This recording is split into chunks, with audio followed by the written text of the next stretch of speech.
Hi, I'm Terry Brock, and today we've got a special treat for you as I get a chance to talk with someone who has traveled the world, has a lot of wisdom, and can help you enormously. It's Niki McCuisition. She joins us. She is a television producer, a professional speaker. She has traveled extensively around the world, and most importantly, she just recently produced a video on some of the challenges that we're seeing. Challenges is a minimal word. They're in the Middle East. Niki, thanks for joining us. It is my pleasure. It is really good to be here in your home and your office and just seeing some of the work that you do. That, Terry, is really important because I think, in everybody's life there's a moment or two in time. I think the Eagles put it well, in a New York minute, everything can change. Yeah, good song. Not only a great song, but it's a great concept. Mm-hmm. And it applies to business, but if I can come back in time for just a moment, I'd like to bring you with me in terms of how that started and really not only how it changed my life from a personal perspective, but also from a business perspective. Okay, tell us about it, because you've got an MBA, so you see this from a business point of view as well as the person that you are who studied a lot of information historically and politically. Tell us, what do you see? Look at from a global and holistic sense, what is happening in the world, because from an economic perspective, the more we understand about how the world works, obviously that segues into our business and our business strategy and acumen so we can be more productive and help our people. But come back in time for me, for just that quick moment. And it was March 2004, it was Palm Sunday, and I'm in Jerusalem, and I'm still with Phil Smith, our editor and cameraman. And, Palm Sunday in Jerusalem is like nothing else. What's it like? I've never been there. Oh, there I was awakened by the church bells just pealing, and it was magnificent. Because, this is a special site for so many, the three great religions. Yes. And that particular day I was very excited because we had spent some time with the Arab side, with the Palestinian side, taking a look at what for them is a major barrier. They call it the wall. This particular Sunday we were going out with a Captain Jacob Talal, with the Israeli Defense Force, and we were going to look at it from the Jewish perspective, the fence, the security fence. And I was really excited, not just because of the historical data and the new data that we were going to be getting, but he had asked us, did we mind very much if he not only took us, but a CBS crew could come along. Now, as in CBS, as in the network television that we've got here. As in the CBS, for which I have the highest respect. And, we watch the news, so we're familiar, of course, with the great networks. And so here I'm thinking, this is really funny because there's Phil and me, and we're going out with a CBS crew. By the way, there's two of us, we get in a cab. The captain gets in the cab with us. There's CBS, they have 8 people, and their van, and all these cameras. So we're learning from the best. I'll bet you they weren't using the small little technologies that we have that do really well, but that's okay. They were using these cameras that are about as big as we are, right? Yeah. And I will never forget this as long as I live because it made that much of an impression that it not only changed my personal perspective, but what I do in business. Yeah, so that's important because we have to look at how it is. Right? There we are on this hill overlooking Bethlehem. The captain is talking about where the security fence is going to be and what's going to happen and what they expect and everything around that.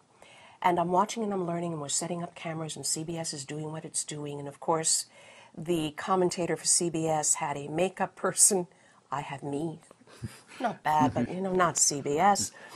And he came up to me once everything was set up. He said, Niki, do you mind very much if we go first? I said, of course I wanted to watch what they did. So of course I was going to say yes, and yes, I did. He said, and the reason why is because I'm on a deadline, and you have all day with the captain to learn more about the fence and the political ramifications, the security ramifications. But Niki, I'm on a deadline, and all I need is 2 minutes. All I need is a soundbite. I kind of stepped back, and I looked at him, and I said, of course you can. My pleasure. And I watched. But somehow, when there we are on a hill overlooking Bethlehem, and we're spending the entire day with Captain Dalal to learn more about what this is going to mean. And this is Captain Dalal with the IDF. And this gentleman saying, you have all day with him. Meaning, to learn it in depth and breadth and see what really is going on. But all I have is 2 minutes. All I need is a soundbite. That stuck with me. It stayed with me. And then I started looking at, what does this mean to the rest of our life in everything that we do? Because, Terry, I think we live in a world, both a personal perspective and a business perspective, in which somehow, because of the media or whatever reason, we have gotten so used to instant news, instant food, instant relationship, instant business. The instant soundbite, and that's all we have. We see that in the political world. And that's not compelling enough. Yeah. And it's definitely not informative enough. Well, I think that's key.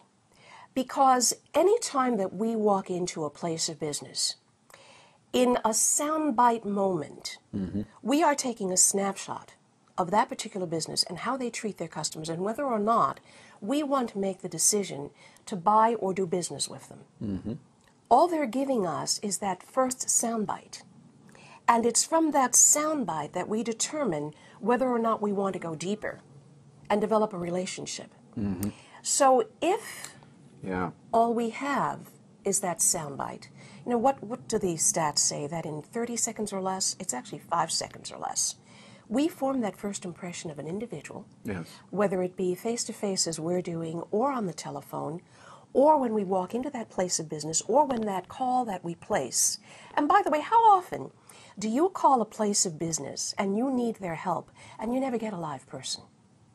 That's a soundbite. Yeah, it says something. So all the little things we do in business and in life have ramifications. Even something we go, oh, that doesn't really matter. You've got all day to figure this out. I need just a soundbite. Well, most people take that soundbite, and it's the reality. So what do we do in business to get just the right soundbite, since they're judging us that way? Well, I think we have to realize that anytime anyone, face-to-face or on the telephone or in writing or by text or by email, has any kind of interaction or communication with your business relationship with the customer, the client, the member, the patient, call it what you will, the guest, those first couple of seconds are going to make all the difference in the world as to whether or not I'm going to come back. So we have to plan that soundbite way before we actually have that encounter. I think we need to realize that it has to be something that's almost a process and it's a system. And this is the way we want our business represented on a day in, day out basis by anyone whatsoever who's there. I think sometimes that soundbite, when we get someone who says, you know, I'm new here, I don't quite know what to do, I don't know who's responsible, you know, I didn't do that, but the guy before me, who by the way was fired. See what I mean? That first little soundbite really matters. So I think obviously it's more than training. It is about truly recognizing that we have to hire the right people first. Collins, making sure that we have the right people in the right seats on the bus. And even if we're a small business, that individual we hire, regardless of what that individual might be paid, has to be the very best individual that we can possibly find. That makes sense. In that seat, on that bus. Yes, and you've written about that in your work for the financial service sector and other areas. So that makes a lot of sense. And think about that in your business, as you're watching this, those little things matter. Harvey McKay says it well. Little things mean a lot? Not true. Little things mean everything. And that's important. Well, Niki, I wish we had more time here to spend with you. But for those that want to follow up a little bit more in depth and learn about you, your work, the extensive, remarkable work you've done in the Middle East, and the kind of videos that are put out that I have seen, and you owe it to yourself to see that. Be aware of what's going on from many different sides. Niki is a person who looks at it from this side, from that side, talks to the actual people, and some of the results can be surprising. So you'll want to check into that. But Niki, how do they get in touch with you? Well, I think the website, NikiMcCuistion.com. And spell that for us, please. NikiMcCuistion.com is the business site, which is, it talks about the books and it gives learning information, what businesses can do to be more productive. Okay. And the documentary site is The Roots of War. TheRootsOfWar.com. Okay, very good. And we'll be looking at that and find out great things. Well, Niki, thank you very much for joining us. An honor to have you here. I appreciate it. Goodbye.